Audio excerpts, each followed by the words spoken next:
Hi guys, I'm here at Manorama Hortus with Colombian writer Pilar Quintana, whose works have won several awards and has been translated into various languages.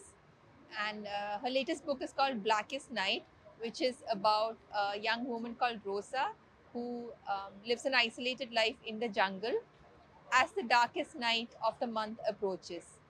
And Rosa skillfully draws parallels between the darkness outside and Pilar's darkness in her soul.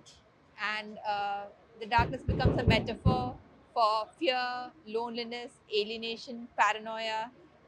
So, Pilar, just tell me about you spent many years in the Colombian jungle with your ex husband, and tell me about those years and how they inspired your novel. There were snakes. I had we have a vampire bat. We have like 3 or 4 kinds of vampire bats in South America, and I had a bat that decided to live in my closet. Yeah, and I was like, I need to get rid of this bat, but I couldn't. He's a mammal and he's so beautiful, but I was afraid he was a vampire bat.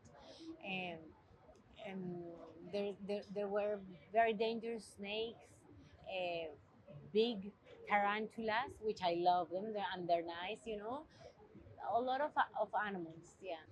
And how did you connect the darkness outside with the darkness in her own soul, Rosa's? Was it difficult linking both?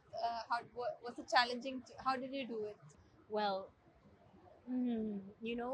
we as city dwellers Yeah. forget about darkness because we don't experience it. There's always light from the cities.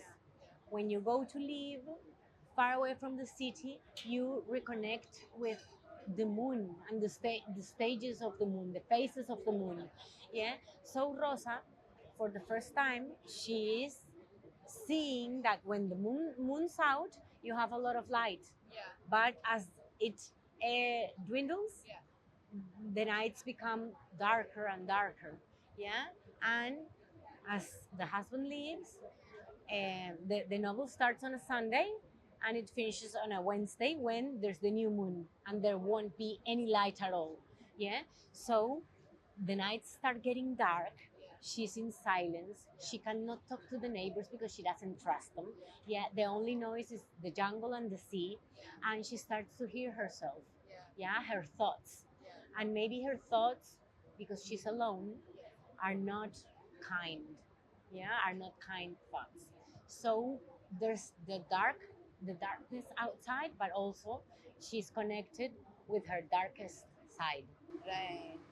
And I was just wondering, all of our image of ourselves is built very dependent on what others think of us, what what people think of us, and that reflects on who we are. So when you live for many years without many people around you, how does that impact your sense of self or your? I think that's a very interesting question, And I think I went to live in the jungle because I wanted to be free from what people thought about me. I come from this city, which it's a big city in Colombia, but it almost feels like it's a little town where people are always looking at you, how you're dressed, what you think, how you behave. Yeah. And I didn't like that. I always felt like an outsider. And I decided to go and live in a place like that so I could be free from that. I could um, not wear fancy clothes. I could go barefoot. Yeah. I could live as I felt.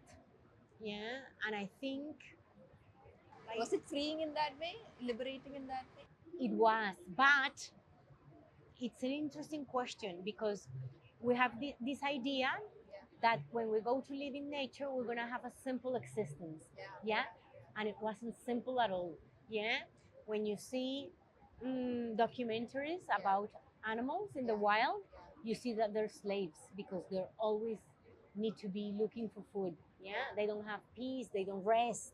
Their life, their life is it's very they're in anguish all the time.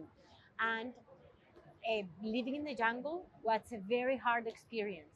On a Sunday, I wanted to rest, and I would say, "I today I'm going to rest," you know, and I would go and lie down in my hammock to read, and the termites were coming to get my house. So I had to get up and fight them, because if they get to the house, they're gonna eat it, and I need my house.